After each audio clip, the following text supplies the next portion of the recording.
dalam Rosail ada 8 karakter sufi yang ini meneladani para nabi. Kalian yang belajar tasawuf, wujudkan ini. Ini termasuk rangkaian dari husnul khuluq, akhlak yang baik.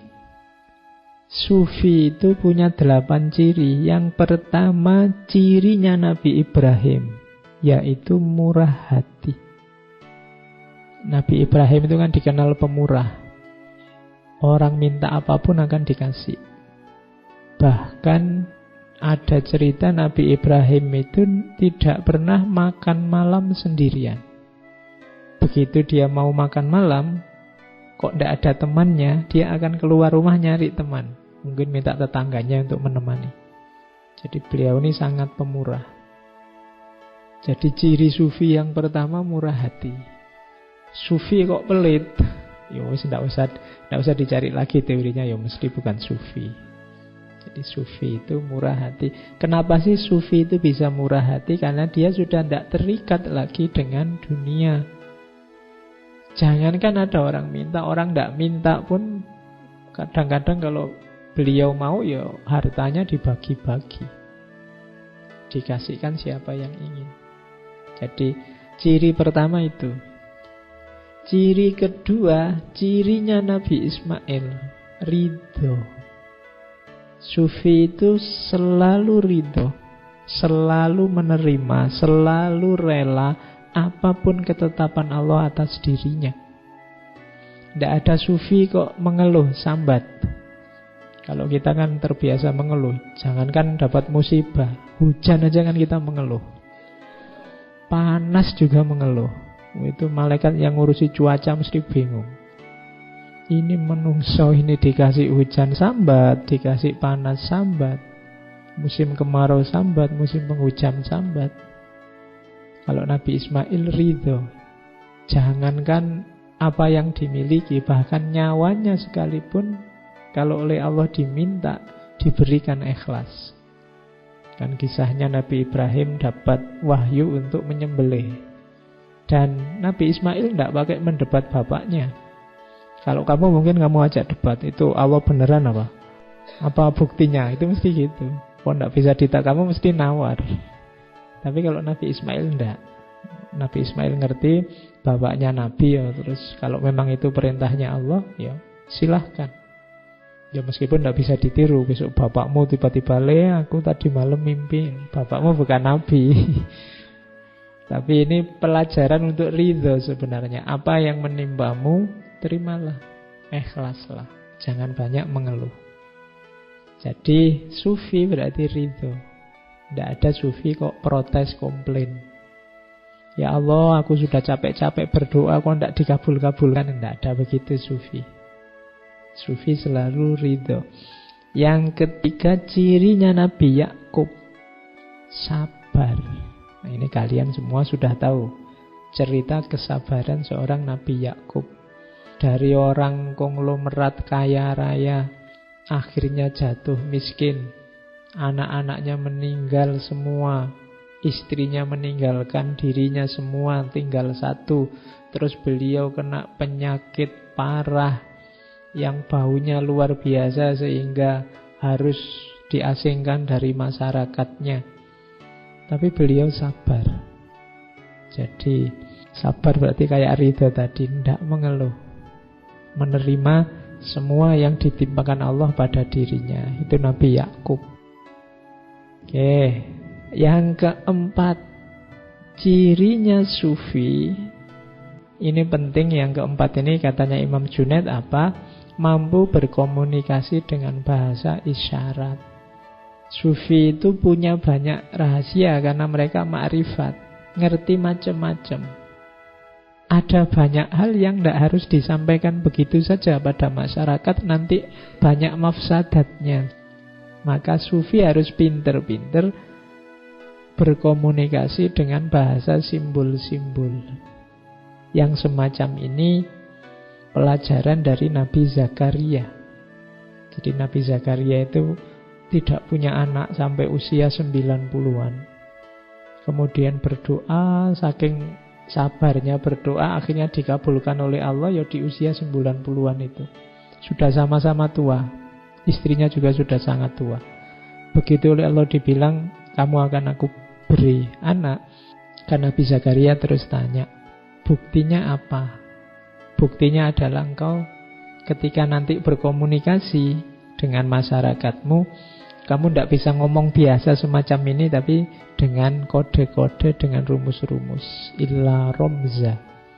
Nah, itu pelajaran dari sini menurut Junaid, rahasia-rahasia Allah yang dalam itu kadang-kadang butuh komunikasi yang simbolik. Makanya kalau istilahnya Ibnu Arabi kan ada creative imagination. Imajinasi kreatif. Simbol-simbol yang mudah dipahami. Makanya Suhrawardi pakai simbol cahaya. Karena kalau diomongkan apa adanya orang bisa salah paham. Kemudian yang kelima, sufi itu harus tidak terlalu terlibat dengan masyarakatnya. Kalau dalam ajaran sufi ada istilah uzlah. Dalam filsafat kan ada asumsi bahwa orang itu kalau selalu berada dalam kerumunan, dia akan lenyap ditelan kerumunan. Dirinya sendiri bisa hilang ditelan kerumunan. Maka sufi mengajarkan uzlah. Uzlah itu coba menjauh sebentar dari masyarakatmu. Kalau kamu ada di situ terus, nanti lama-lama mana baik mana buruk di situ tidak akan kelihatan. Sekali-sekali menjauh sebentar. Dipikir lagi dari jauh. Kalau kalian terlibat terus, nanti kalian tidak kritis. Susah untuk refleksi, susah untuk muhasabah. Wong kamu sibuk terus di situ. Menjauhlah sebentar. Makanya para sufi itu kan dikenal dengan tradisi menenggang dunia. Menenggang dunia itu menjauh sedikit, biar bisa melihat dunia agak jauh. Kalau agak jauh nanti akan kelihatan wajahnya dunia yang sejati. Kalau sangat dekat tidak kelihatan. Orang itu ganteng apa cantik kan kelihatan kalau ada jarak. Kalau nempel hidung sama hidung, mulut sama mulut, itu tidak peduli sudah cantik apa tidak cantik. Wong tidak kelihatan. Kalau sudah tidak ada jarak itu sama saja. Jadi cantik apa jelek itu sebenarnya lebih sering urusan jarak. Jadi jaraknya harus pas. Terlalu jauh tidak kelihatan kamu cantik apa jelek. Terlalu dekat juga tidak kelihatan. Jadi makanya ya, kamu yang tidak cakep tidak usah minder. Wong itu urusan jarak aja kok. Ya, biasa saja. Tenang aja, itu urusan jarak. Kalau kamu bilang, kamu kok tidak cakep, alah kamu lihat dari jauh kan nanti tidak kelihatan tidak cakepnya. Atau kamu nempel lo sini nanti hilang sudah tidak cakepnya. Nah, Nabi Yahya ini salah satu nabi pemuda yang juga meninggal di umur yang muda, meneladankan pada kita tradisi uzlah. Jangan terlalu dekat, terlibat dengan kehidupan sehari-hari sehingga mengacaukan kebersihanmu. Apa tidak boleh terlibat? Ya boleh. Cuma jangan terlalu terlibat, jangan terlalu terikat. Itulah uzlah. Kemudian pelajaran dari Nabi Musa apa? Kesederhanaan. Isyaratnya pakai jubah wool. Wool zaman dulu ya, jangan bayangkan sekarang kan kain wool itu ya mahal. Tapi zaman dulu kain kulit binatang, menunjukkan kesederhanaan. Padahal Nabi Musa itu anak angkatnya raja Fir'aun. Harusnya dia kayak pangeran, cara berpakaian, cara hidupnya. Tapi Nabi Musa lebih suka hidup sederhana. Jadi sufi itu punya kecenderungan gaya hidup sederhana. Kemudian belajar dari Nabi Isa apa? Pengembara. Tidak sempit wawasan, kenapa? Karena pikniknya jauh. Ya. Kamu kan kadang-kadang dikritik orang, kamu pikniknya kurang. Itu kan simbol dari wawasanmu kurang luas. Kamu tidak pernah kemana-mana sih.